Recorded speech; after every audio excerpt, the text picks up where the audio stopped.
Muy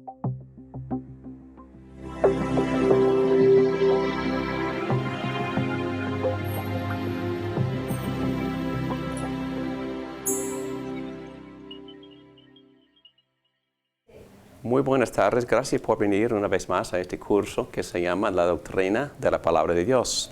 En esta noche estamos en la clase 17 y el tema que tocamos hoy se trata del canon, o es decir, la regla.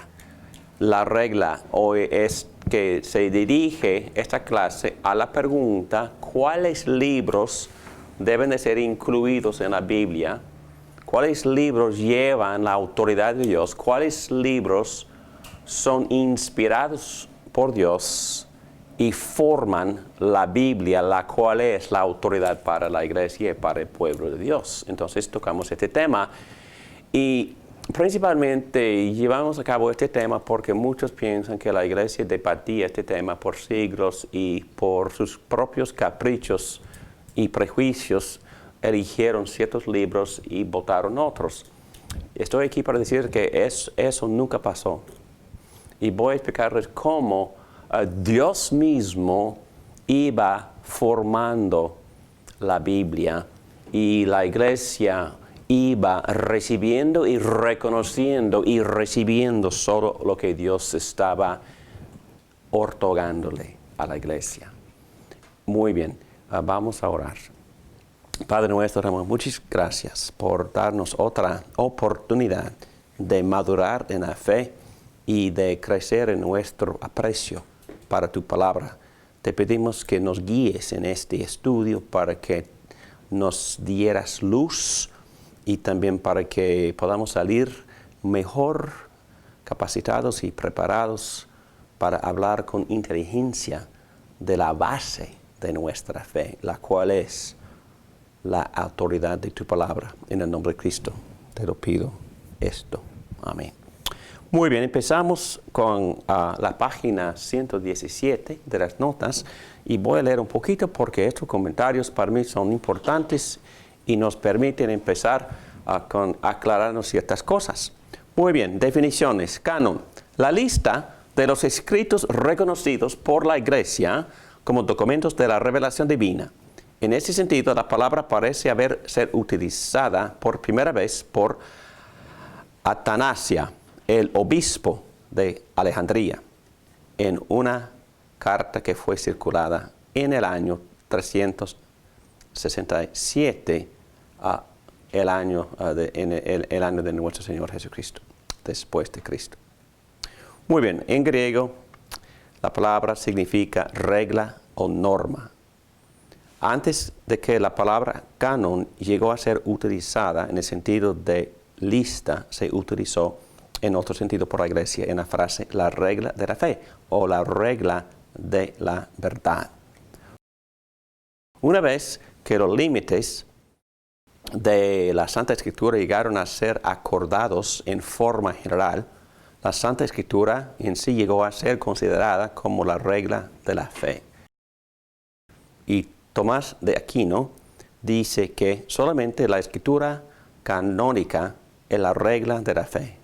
El canon de la escritura se entiende como la lista de libros que son reconocidos como en un sentido único, la regla de la creencia y la práctica. ¿Saben por qué estas oraciones son importantes?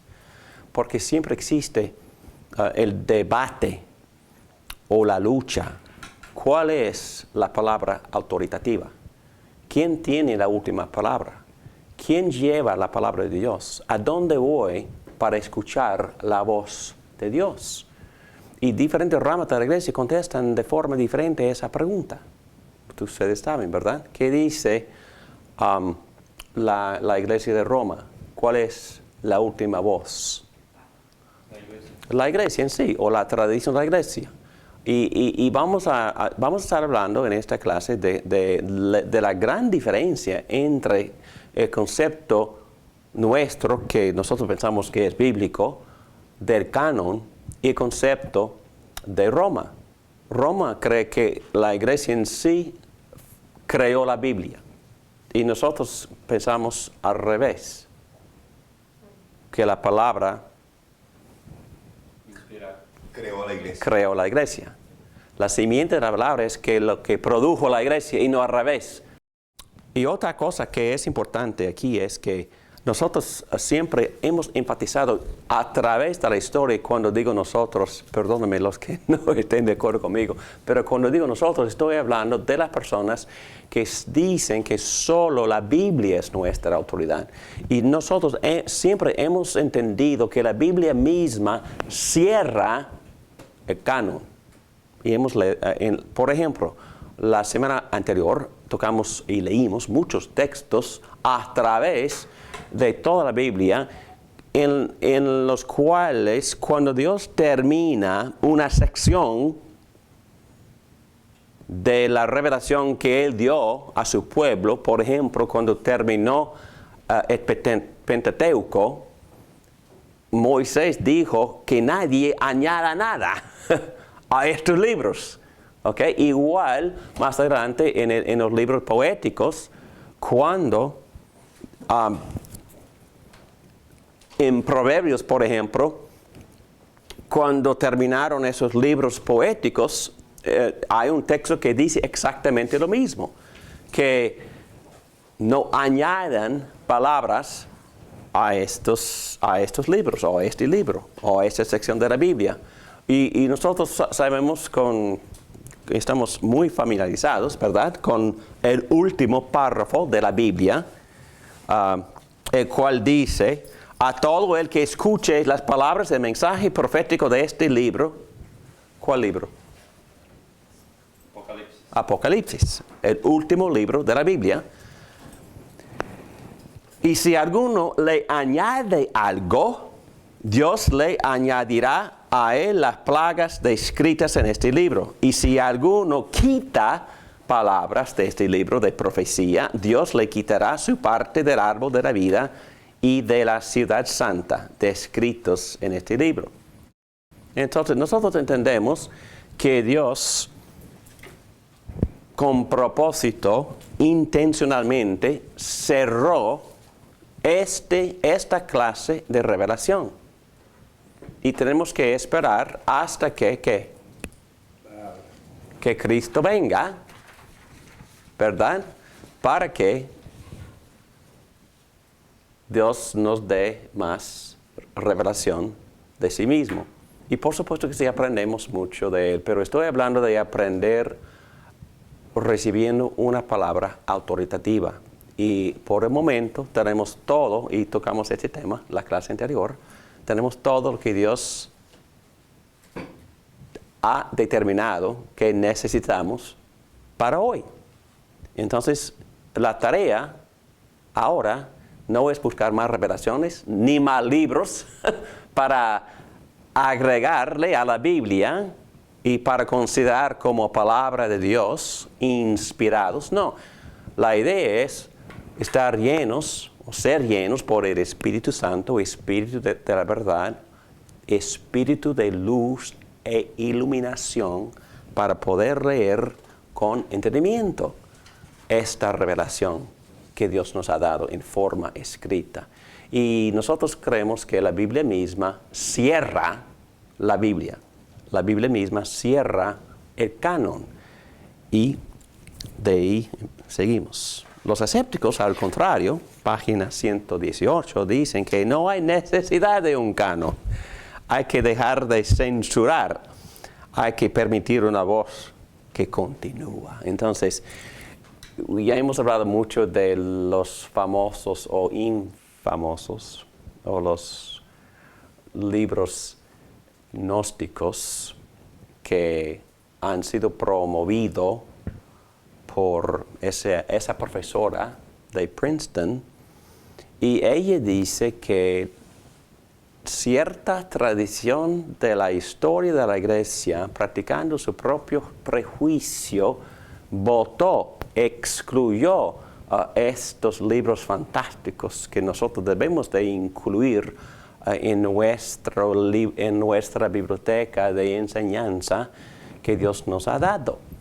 Y bueno, refiriéndome a otro curso, ya pasamos 2 horas leyendo esos libros, examinándolos para averiguar si en verdad tienen el carácter divino o la naturaleza divina que inspire y que transforme la iglesia. La palabra en sí es esta, o la pregunta es, ¿escuchamos la voz de Dios por medio de los libros gnósticos? Y cuando leímos los libros y cuando estuvimos preparando para esa clase, y yo en mi estilo, en mis patologías, estaba preparándome excesivamente, preparando argumentos.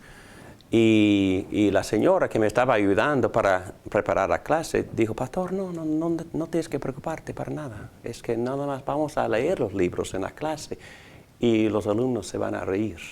Y lo que pasó es que leímos y ustedes se burlaron mucho de esos libros, porque el contenido es una locura. Y es más que locura, es una desgracia, especialmente el punto de vista acerca de la mujer, por ejemplo. Son cosas que no van conformes a la Biblia, a la revelación que Dios ya nos ha dado. Y estoy hablando en términos muy lógicos, muy naturales, porque cuando la iglesia aceptaba estos libros inspirados de Dios, ni tuvieron que pensar ni argumentar. ¿Por qué? Porque los libros en sí se defendieron. Los libros en sí hablaron por sí mismos. ¿Y qué decían estos libros? ¿Y qué dicen estos libros? ¿Qué dicen en voz alta? Cuando uno lee estos libros, ¿qué es lo que uno reconoce de inmediato? Que es inspirado por Dios. Que Dios está hablando. Que Dios es definitivamente, que estos libros tienen poder de Dios. Es más, estos libros transforman a la persona que los lee. Entonces, no tiene que defender la voz de Dios. La voz de Dios se defiende. Y la iglesia, cuando uno se puso de leer una de estas cartas de un apóstol en la iglesia, nadie argumentaba. Nada más, wow, sí, boom, Dios me habló. Y entonces aceptaron estos libros porque tienen un carácter que se defiende y que se habla o testifica por sí mismo. Muy bien, vamos a seguir adelante. Las preguntas que tenemos que considerar, y voy a volar un poquito, ¿cuál es el fundamento para el canon? Y voy a dar una lista. ¿Cuáles son los criterios que se usan para determinar el canon? Y voy a dar una buena lista. ¿Por qué fueron excluidos los libros apócrifos? Y voy a dar una buena lista de razones por las cuales la iglesia nunca aceptó esos libros. ¿Por qué excluyeron los libros gnósticos? Ya hablamos un poquito de eso. ¿Cuál es la perspectiva protestante de la canonicidad en contraste con la perspectiva de la Iglesia Católica? Y ya tocamos ese tema.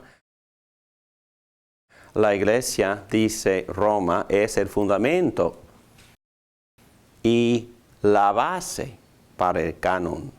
La Escritura es derivada de la Iglesia, y un acto de la Iglesia. Sin la Iglesia no existiría el Nuevo Testamento. Esa es la posición de ¿quién? La Iglesia romana. La Iglesia romana. Entonces hay que tener una autoridad externa, dicen ellos, para formar el canon. Nosotros, bueno, yo me incluyo en esta posición protestante o evangélica, las cualidades internas de los libros les otorga autoridad intrínseca. Número uno, la autoridad apostólica formó el fundamento de la iglesia y no el inverso. Por ejemplo, este texto de Efesios 2:20, edificado sobre el fundamento de los apóstoles. ¿Cuál es el fundamento de los apóstoles? ¿De qué se trata aquí? De Cristo y las enseñanzas apostólicas. Ok, pero vamos a buscar el texto, porque quizás esta parte no incluye contexto. Efesios capítulo 2 dice, por tanto, versículo 19, ustedes ya no son extraños ni extranjeros, sino conciudadanos de los santos y miembros de la familia de Dios. Ok, está hablando de la iglesia, la familia de Dios. Edificados, como miembros de la familia, somos edificados sobre ¿qué? El fundamento de los apóstoles y los profetas. ¿Qué quieren decir esas frases? ¿Cuál es el fundamento de la iglesia? Las enseñanzas de los apóstoles y profetas. En otras palabras, la palabra de Dios. En otras palabras, la Biblia. Porque normalmente cuando se refieren a los profetas, están hablando de las escrituras del Antiguo Testamento. Y normalmente cuando hablan del fundamento de los apóstoles, están hablando del Nuevo Testamento. En otras palabras, aquí Pablo está diciendo que la familia de Dios se edifica sobre la Biblia. Es lo que está diciendo en voz alta. Siendo Cristo Jesús mismo la piedra angular. Aquí está el fundamento. Profetas, antiguo. Apóstoles, nuevo. Piedra angular, Cristo. Ponemos los dos pies sobre la Biblia con Cristo, la piedra angular. Y en todo el edificio, bien armado, se va levantando para llegar a ser un templo santo en el Señor. Y hay otro texto, por ejemplo, en primera a Pedro, ¿verdad? Recuerden cuando leímos eso, acerca de lo que produce la simiente perecedera. Pues ustedes han nacido de nuevo no de simiente perecedera, sino de simiente imperecedera. ¿De qué está hablando? Nosotros nacimos de una simiente imperecedera. ¿Qué es esa? Mediante la palabra. La simiente imperecedera es la palabra. Es la palabra. En otras palabras, cuando se planta la palabra, ¿qué crece? Cuando se planta la palabra, ¿qué es el fruto, el producto corporal? Cuando la simiente se planta.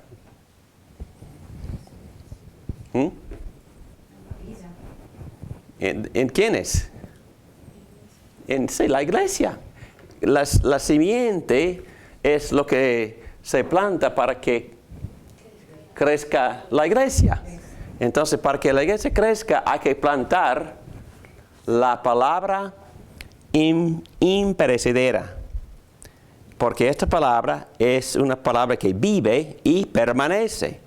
Porque todo mortal es como la hierba, y toda su gloria es como la flor del campo. La hierba se seca y la flor se cae, pero la palabra del Señor permanece para siempre. Y aquí abajo también Pedro continúa hablando de que los niños recién nacidos tienen que desear la pura leche.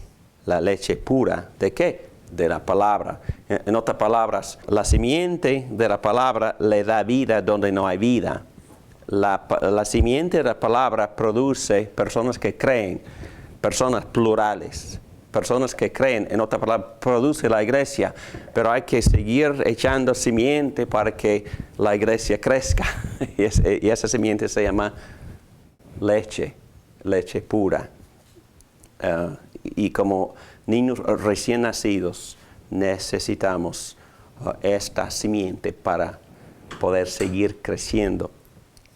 Entonces, hay muchos textos que enfatizan que la iglesia es un producto de la Biblia y no al revés.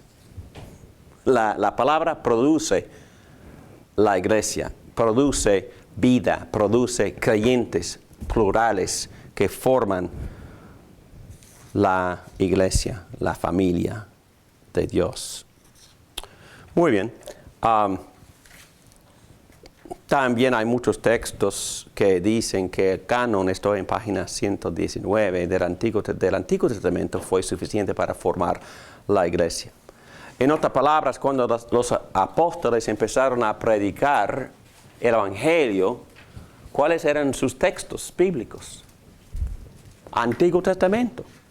Y el primer sermón de Pedro, por ejemplo, ¿cuál texto del Antiguo Testamento tocó para predicar acerca de la resurrección de Jesucristo?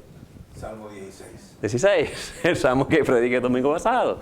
Entonces, ni el Nuevo Testamento es necesario para poder producir el fruto deseado, el cual es la iglesia. La simiente de la palabra produce. Y la iglesia, y Pablo dice en Romanos capítulo 15, de hecho todo lo que se escribió en el pasado se escribió para enseñarnos a fin de que, alentados por las escrituras, perseveremos en mantener nuestra esperanza. Entonces, él estaba enfatizando que el Antiguo Testamento es la palabra de Dios y adecuado para enseñar y producir el fruto deseado. También dice en 1 Corintios capítulo 10, versículo 6, todo eso sucedió para servirnos de ejemplo. ¿Está hablando de qué? ¿Qué es lo que sirve de ejemplo?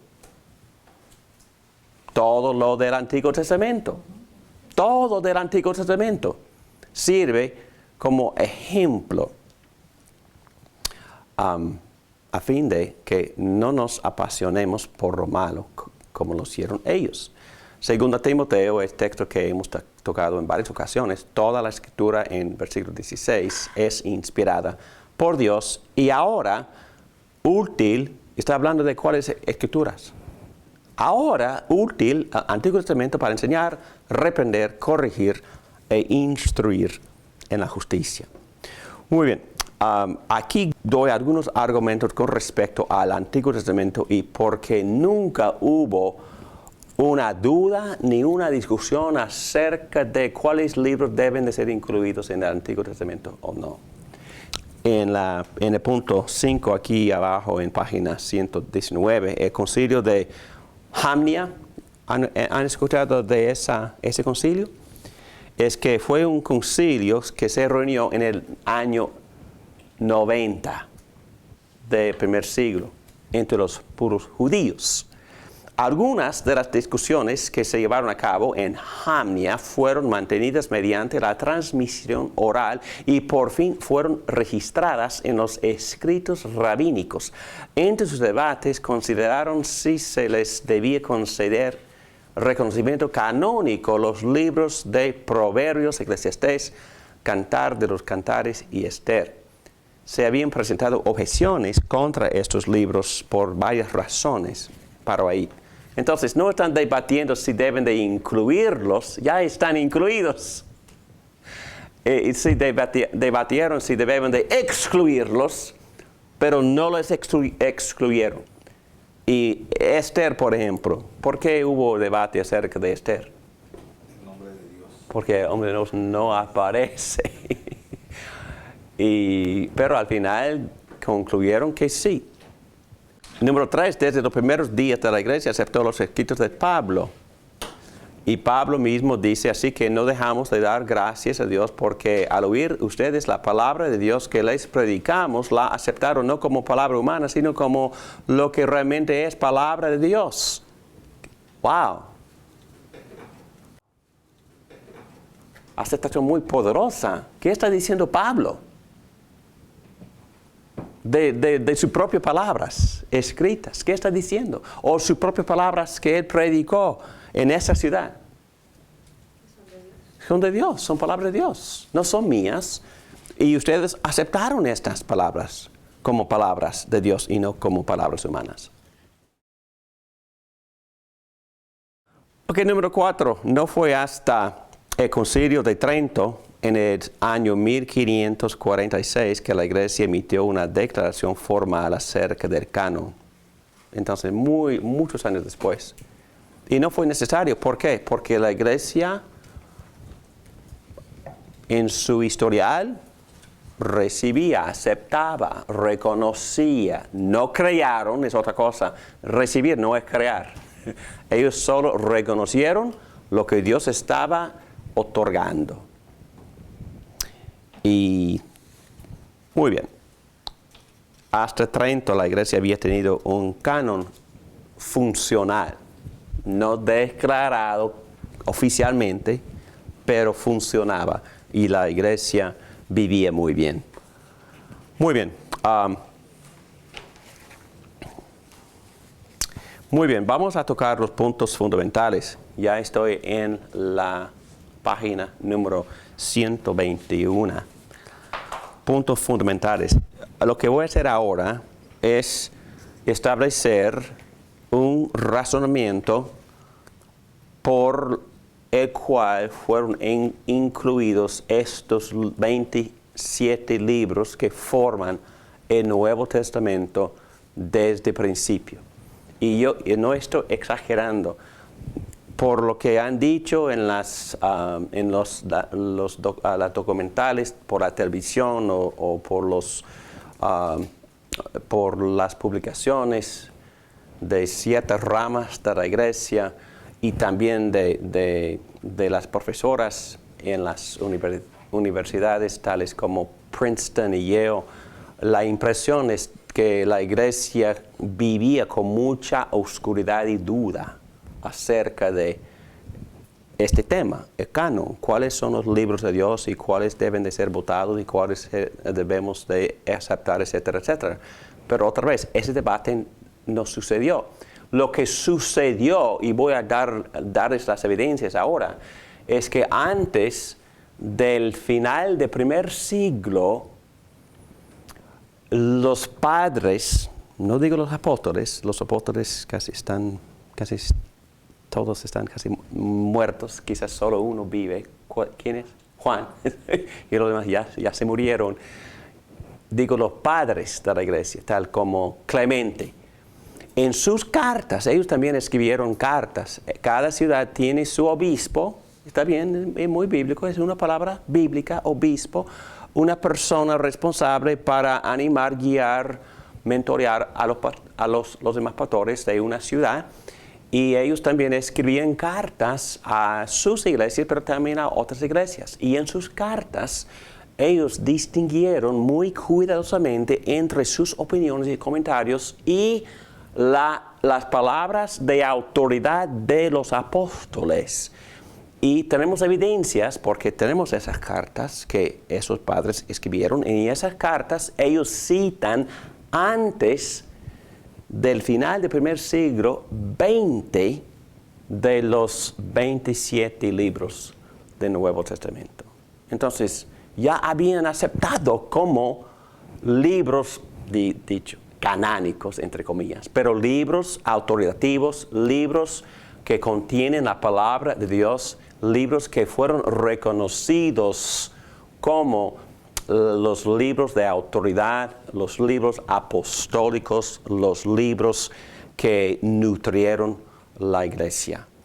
Y voy a seguir con este tipo de pensamiento. Jesús, por ejemplo, y no voy a dar toda la evidencia de esto, pero Él estableció el contenido del canon del Nuevo Testamento por medio de estos textos que hemos estudiado en varias ocasiones, tales como Juan 14, 26. Pero el Consolador, el Espíritu Santo, a quien el Padre enviará en mi nombre, les enseñará todas las cosas y les hará recordar todo lo que les he dicho. Entonces, Jesús estaba hablando ¿con quiénes? Con los apóstoles. Y en el siguiente texto dice, cuando venga el Espíritu de la verdad, Él los guiará a toda la verdad, porque Él no hablará por su propia cuenta, sino que dirá solo lo que oiga y les anunciará las cosas por venir. Entonces está diciéndoles a los apóstoles que van a recibir inspiración directa por medio del Espíritu de la verdad para poder recordar todo lo que Cristo les había enseñado, para guiarlos en nuevas verdades y hasta cosas futuras.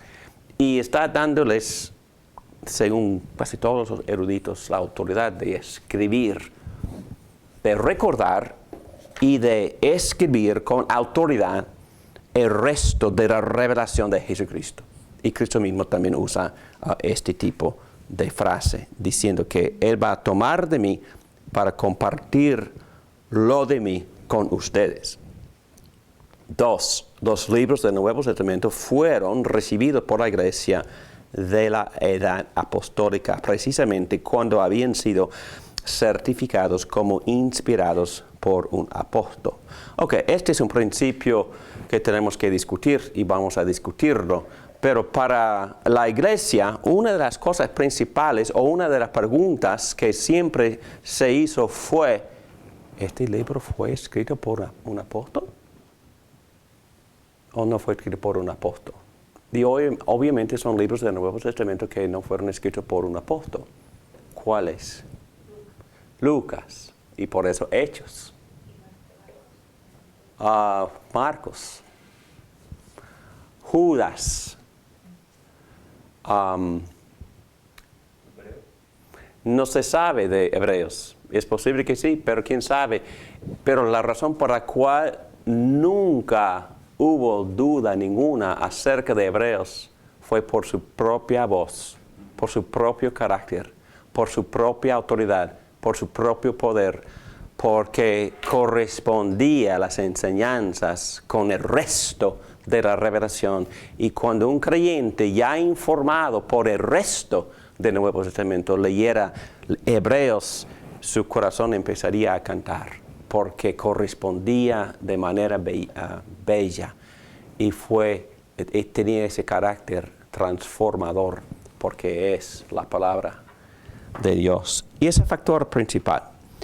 Muy bien, aquí también dice, el Nuevo Testamento se escribió entre los años 46 y 90, y los 27 libros considerados hoy como canónicos se mantuvieron más o menos constantes durante los primeros 400 años de la historia de la Iglesia, mucho antes de que fueran oficialmente confirmados por un concilio eclesiástico. Y aquí, punto número 3, es sumamente importante. Escúchame bien. Es significativo que la mayoría de los libros del Nuevo Testamento ya estaban en circulación, habiendo sido reconocidos como la palabra de Dios y aceptados por las iglesias antes del final del primer siglo. Y por ejemplo, en su carta a los Corintios, el obispo Clemente de Roma, en el año 95, citó extensivamente de 10 libros del Nuevo Testamento: Mateo, Marcos, Lucas, Hechos, Romanos, Primera y Segunda Corintios, Efesios, Tito, Hebreos y Segunda Pedro. Yo cuento 11. También Ignacio, otro padre de la iglesia, cita en sus escritos acerca del año 150 20 de los 27 libros del Nuevo Testamento. Eso es muy importante porque ya estaban considerando estos libros como libros que llevan la palabra de Dios. Y Policarpo en el año 120 usó citas de 16 libros del Nuevo Testamento. Otra vez, el canon no es algo en lo que la iglesia decidió. El canon es algo que la iglesia reconoció y aceptó, y bien temprano. Antes de cualquier concilio, estaban circulando, usando y considerando estos libros como palabra autoritativa de Dios. Y había un debate acerca de Santiago, acerca de Judas, acerca de Segunda Pedro. ¿Por qué? De Hebreos, ¿por qué? Santiago, porque parece que la salvación es por fe más obras. Sí, porque tiene un carácter muy judaico, y entonces eso confundió a algunos, porque como tú dices, se parece que está enseñando una justificación por fe más obras. Pero al estudiarlo se ve que no. Pero por esa razón ni Martín Lutero quería por un tiempo incluirlo. Y los libros de segunda de Pedro y de Judas, no sé si lo han leído recientemente, Judas porque cita libros que no son bíblicos, Bíblicos, inspirados. sí. Y también hablan mucho de cosas fantásticas, hablan mucho de demonios y mucho más de lo que hacen los demás libros. Y por eso los creyentes estaban, son palabras, pero al final aceptaron también estos libros y son incluidos y nosotros los consideramos como libros inspirados por Dios.